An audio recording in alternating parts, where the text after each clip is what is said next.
Today I want to go over basic stances with blocks and how we actually join them both together. So if you're ready, let's get started. The back stance, Dwitkubi, with the middle block, Momtong Makki. Just before we begin, if you want to recap on how to do the actual stance or the block itself, I've put a link in the description below on the actual videos on how to do this. The first thing we need to do is actually take a look at the stance and the block separately. So let's do that first. The back stance. So let's take a quick recap of the actual stance itself. So beginning from the closed position, you open the right foot up to a 90-degree angle and you're pivoting on the actual heel. From there then you step out with the left leg one step forwards. So you then have it in a right angle position.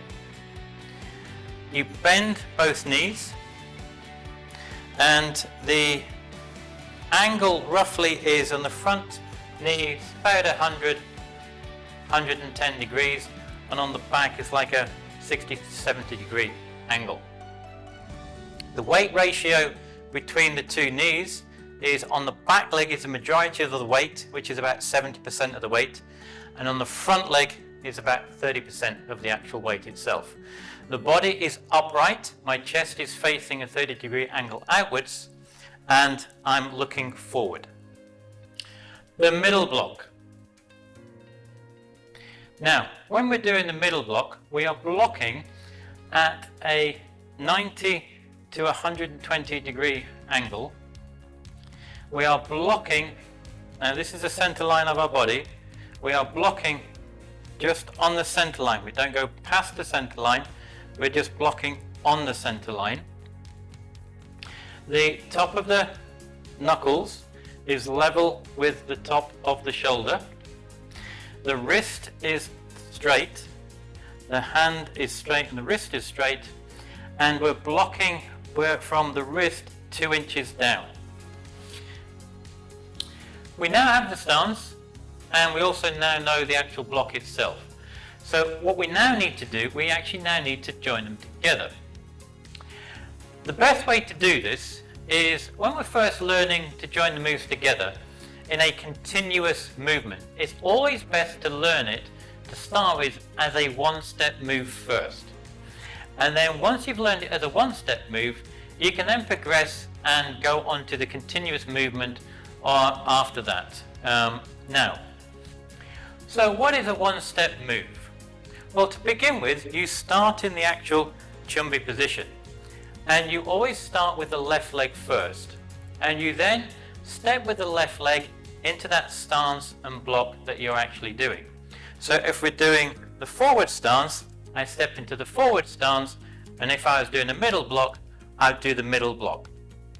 And then from there, then you come back into the Chumbi position. Then you would then step with the right leg. So if I'm doing, as I said, the forward stance, I would step out into the forward stance. I would then do the middle block. And then from there, then I would step back to the Chumbi position. And then I would go to the left side again. And back. And then the right side again and back. And all you're doing is continually doing the left side, right side, right side, with whatever the stance and block that you're practicing at that time. And then once you're comfortable with that actual technique, then you would then progress to the actual continuous movement of the technique. And all you're doing then is, again, you're starting in the Chumbi position, and you're just then walking up the actual room itself. So we're blocking, and in the stance, and this time maybe it's a low block, but then you're coming forwards. And you're just continually moving forwards with the actual block itself. And all you then do is you walk up and down the room to get used to the actual technique itself. So let's start by learning the stance and the block together. The one step with the back stance and the middle block.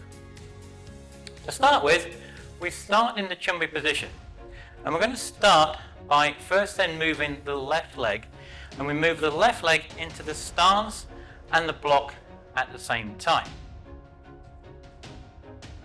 Then from there you pause for a second, check the stance, check the block is correct, and then we step back into the jumping position. And then this time we're going to start and step with the actual right side. So we're stepping with the stance and the block at the same time. Again, pause for a second, check the stance, is it correct? Check the block, is everything in the right position? And then we step back to the jumping position. And then we do the left side. And back into the jumping position. And then you do the right side, and the left side, right side, left side. And you continually keep doing the movement, the stance and the block together until the actual movements become continuous and comfortable to you.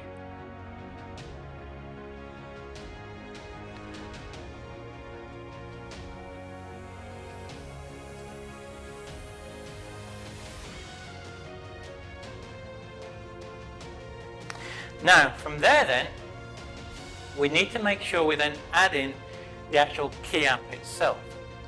Because it's a Ki Hap that gives everything its power. This is where everything is strong and tense. And this is what finishes the actual move itself, the block, and really makes it work.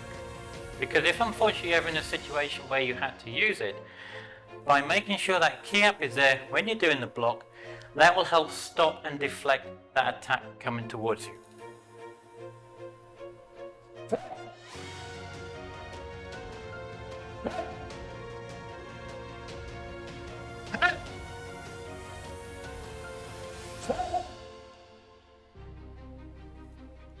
Now, we need to go on to the continuous technique.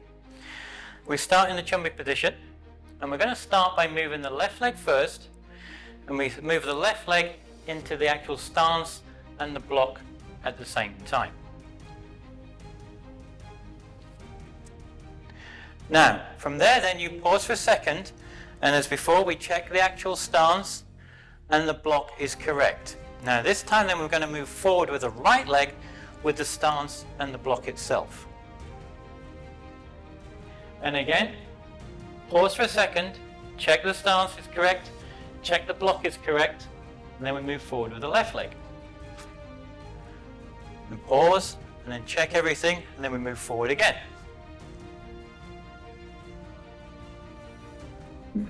And all you're doing is continually keep moving forward with the stance and the block.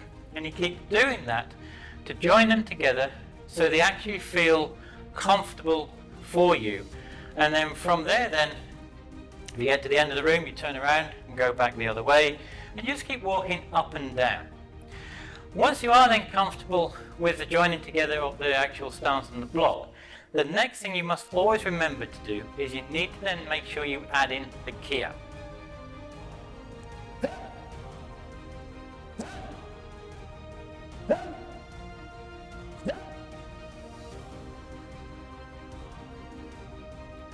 And that is the back stance with the middle block.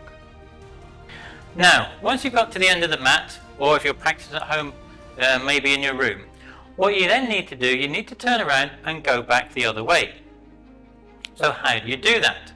Well, I've made a video on how you learn and practice it, and I've put a link in the description below so you can go and check it out. Now, below in this bottom left hand corner, or maybe somewhere in the top, is the next video on stances and blocks. So you can go and learn and keep practicing them for yourself. As always, until the next time, Gam Sa Hae Ni.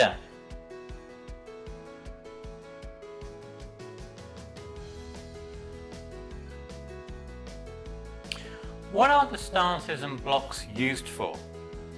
With the stances, it is to do with the actual distance from you and your attacker. So the stance you use depends upon this distance. With the walking stance, it is for more closer, short distances to the attacker. With the forward stance, you use the forward stance when the distance is slightly longer away from the actual attacker itself.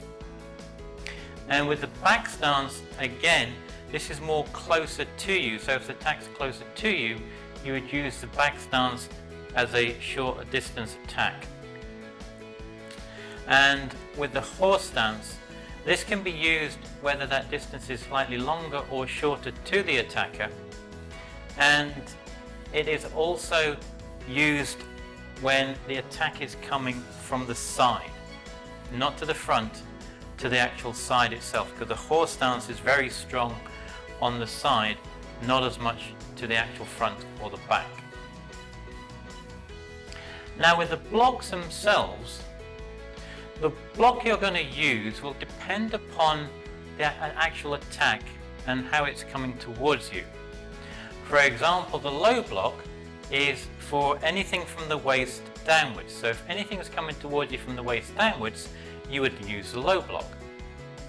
With the middle block is used from the waist up to the shoulder. So if there's an attack coming within this area here, you would then utilize the actual middle block. And then finally, with the actual high block, if you have any attack or if something is coming down on you from the shoulder up to the head, this area here, this is the area you'd utilize and use the high block for. So the stance and the block you use will depend upon the actual situation that you find yourself in, and depends on what's actually happening at that exact moment. And it's then for you to decide which stance and block to use accordingly to help stop or deflect that attack or that object coming towards you. Now the other thing I must add in at this point is when you're actually doing the movement, is you must always remember to add in that Ki Hap, because it's a Ki Hap that will give you that extra strength and power when you're doing the stance and the block to help really stop or deflect that attack coming towards you.